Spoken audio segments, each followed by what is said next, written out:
Thank you to the panel for the chance to be with you today.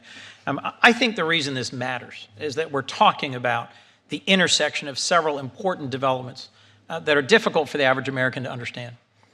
Big data and social media and foreign interference in our 2016 election.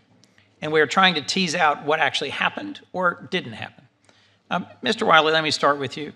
Cambridge University professor Michael Kozinski studied the use of Facebook data and found that based on average of 68 Facebook likes by a user, these are just likes, what you liked or disliked, you could predict sexual orientation, political party affiliation, race with 85% accuracy. Further factors like religious affiliation, alcohol or drug use, even whether your parents were divorced, could be deduced. Is that your understanding of that analysis? And do you think Cambridge Analytica and the work of Professor Kogan used that predictive power to develop algorithms that then weaponized differences between Americans for electoral gain?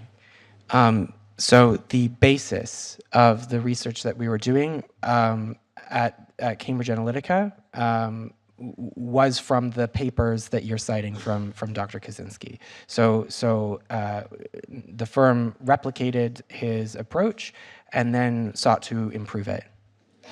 And did I correctly summarize the incredibly high correlation that you could show in terms of really knowing the individual Facebook user if you had access to their likes and their friends and their social media activity? Yeah, it increases the particular paper that you're citing. The number of likes, once you surpass 100 and 200, you can get to the same level of accuracy at predicting, for example, personality traits as your spouse would if they were answering questions about you, and in comparison to how you would respond to those same questions. So to a core point that Professor Hirsch made earlier, all of us who have stood for election have struggled with the difficulty of actually targeting our voters effectively, because the data sets we've had access to, mostly publicly available data, are very thin, very narrow. There's very little that we have.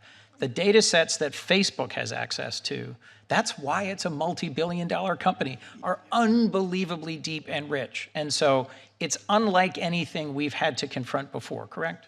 Yeah, I don't contest what Professor Hirsch was saying in the sense that there are, it is true, persuading somebody compared to motivating them to turn out is much more difficult. And the data sets that traditionally were used are often very sparse and not necessarily reliable. But that's data sets that are available now through Facebook are orders of magnitude. Yes, and that's why Cambridge Analytica ended up pursuing that path, because it found that in comparison to traditional marketing data sets, the data that you could procure from social networking sites was much more dense and actually much more reliable to create a precise algorithm. And to be clear, a billionaire American mega donor and supporter of the Trump campaign funded a shell corporation, Cambridge Analytica, still run by foreign nationals, to take advantage of this research, this understanding, and gained access to 87 million Americans' Facebook information and developed some of the algorithms that came out of that. I want to ask you, in the time I have remaining, about your experience working with Steve Bannon, one of President Trump's senior campaign advisors, and the goals that he used Cambridge Analytica to achieve. Was one of his goals to suppress voting or discourage certain individuals in the United States from voting? That was my understanding, yes. Was voter suppression a service that U.S. clients could request in their contracts with Cambridge Analytica while Bannon was vice president? Yes. And so Steve Bannon is running an organization where you could, as a client, request in contracts voter suppression using this remarkable data set. I don't know if it was referenced in contracts, but I have seen documents that make reference to it in relation to client requests and services provided. Let's go. A last question. You testified that back in 2014, Cambridge Analytica set up focus groups, message testing, and polling on Americans' views on the leadership of Vladimir Putin and Russia's expansionism in Eastern Europe. You've also testified that it's entirely possible, would have been relatively easy, for Russian intelligence to put a keylogger on Professor Kogan's computer and get access to this full data set. Why do you think Cambridge Analytica was testing Putin's aggressive actions? And what threat would it pose to our 2018 elections if this entire data set, all the algorithms that go with it, are currently in the hands of Russian intelligence?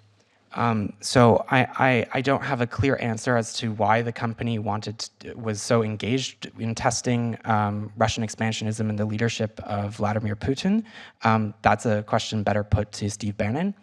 In terms of the dangers for not just American democracy, but other democracies around the world, this data is powerful, and if it's put into the wrong hands, it becomes a weapon.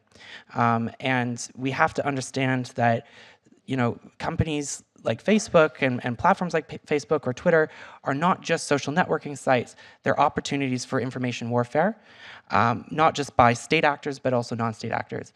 And so we really do have to look at protecting cyberspace as a national security issue, just in the same way that we have agencies to protect our borders, land, sea, and air. Thank you very much, Mr. Wiley. Thank you.